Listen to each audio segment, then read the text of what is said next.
देखिए, ये घटना पूरी तरीके से सरकार की और प्रशासन की लापरवाही है।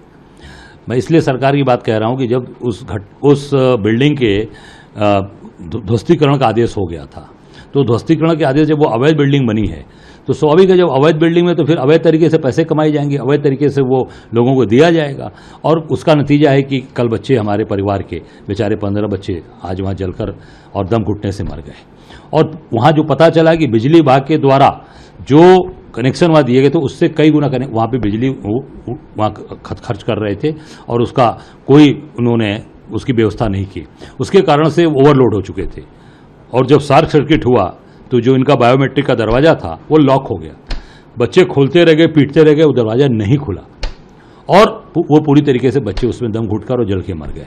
तो सरकार पूरी तरीके से जिम्मेदार है कि इस तरह की घटनाएं पहले भी लखनऊ में हो चुकी हैं। कुछ साल पहले अभी यहाँ होटल में भी आग लगी थी मेरे बगल में, वो भी घटना घटी थी, कोई कार्रवाई नहीं हुई, कोई अधिकारी पर कार्रवाई। मेरी मांग है कि जो ध्वस्तीकरण करने का आदेश हुआ उसके बाद ध्वस्तीकरण नहीं हुआ, वो जो अधिकारी थे वहाँ पर उनके खिलाफ कार्रवाई होनी चाहिए और उनके ऊपर हत्या का मुकदमा दर्ज होना चाहिए। इस बिल्डिंग के लिए ब्लेम गेम भी शुरू हो गया है कि राजनीतिक ये हो रहा है कि ये कहा जा रहा है सरकार की तरफ से 2016 में इसकी ध्वस्तीकरण की बात आई थी, लेकिन वो जो है उस समय की जो तत्कालीन सरकार थी समाजवादी पार्टी की सरकार, उसने नहीं किया। तो आपको क्या लग रहा है कि इसमें राजनीतिक ब्लेम गेम भी हो रहा है?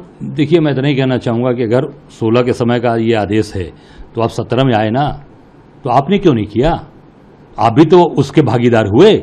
अगर हमारे ऊपर कोई आरोप लगा रहा है मैंने नहीं किया, अगर आपको सरकार में आप बैठ गए, आपकी भी जिम्मेदारी उतनी होती है कि अगर पुरानी फाइलें जो हैं एलडीए के अंदर जो फाइलें पड़ी हुई हैं उस फाइलों पर आप कार्रवाई करिए, उस पर निर्णय लीजिए। इसका मतलब कि ये भी उसमें शामिल है, इन्होंने भी उसको पूरी तरीके से भ्रष्टाचार करके रफा दफा कर दिया, तो अंतर क्या रह गया?